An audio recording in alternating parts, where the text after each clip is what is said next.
Okay, now we just have 2 more examples left. So this is section 3.2, part 1 still, and just 2 quick examples. So here's another one with the secant and the tangent. So if we do secant as a u, then for du, the du of secant is equal to tangent x secant x dx. So if we want to go that way with this one, because so the way that I'm looking at this, both of these are odd numbered exponents. So since they're both odd numbered exponents, I can peel off a secant and a tangent from each one of those and a dx and have my du.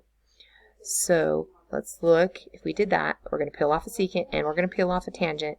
And so now we have secant to the 8th x, a tangent squared x, which is good. Anytime I get one of these squared, I know I can rewrite it.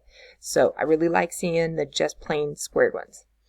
And then we had a leftover secant x, a leftover tangent x, and a dx. And then right there, all of that would be my du. I can say u equals secant x. And look at that, works out just great. And then this right here is going to be equal to tangent plus 1 secant squared minus 1. Like that. Okay, very good. So I'm going to just do a u substitution throughout all this. You know, it's kind of skipping a step. Hopefully we can do it without making any mistakes. So I'm going to get a u to the 8th. And then I'm going to substitute this in. That's going to give me a u squared minus 1. And then all of this is going to equal du. Multiply that through. We get u to the 10th minus u to the 8th du. Integrate. We get 1 to the 11th secant to the 11th x. Whoops, forgot to see. Minus 1/9 secant to the 9th x plus c. And yeah, then that's our final answer. I guess I really skipped steps there, didn't I? I didn't mean to do that. So yeah, I integrated and substituted my u back in all in one step. Okay, so that's all for example 7. Okay, and last example for today. So when I'm looking at this one, I see a secant squared of x over 3, and that is looking very good. Like we could just say u is equal to tangent of x over 3. Then if we do the derivative of that, we've got to make sure and do our chain rule.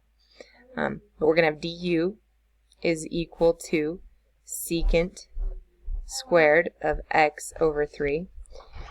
And then the derivative of the inside would be 1/3 dx.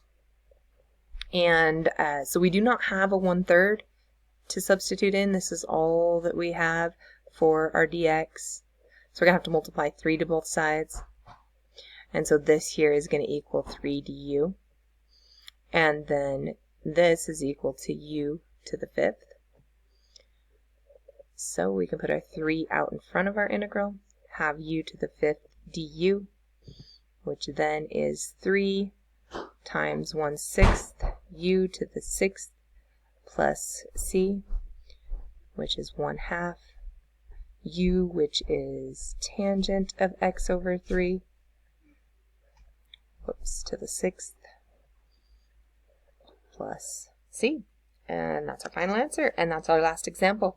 There is a couple others that are difficult ones, but just because they apply it back to finding volumes and stuff. So I might put up some worked examples of those. But these are all of our examples for section 3.2, part 1.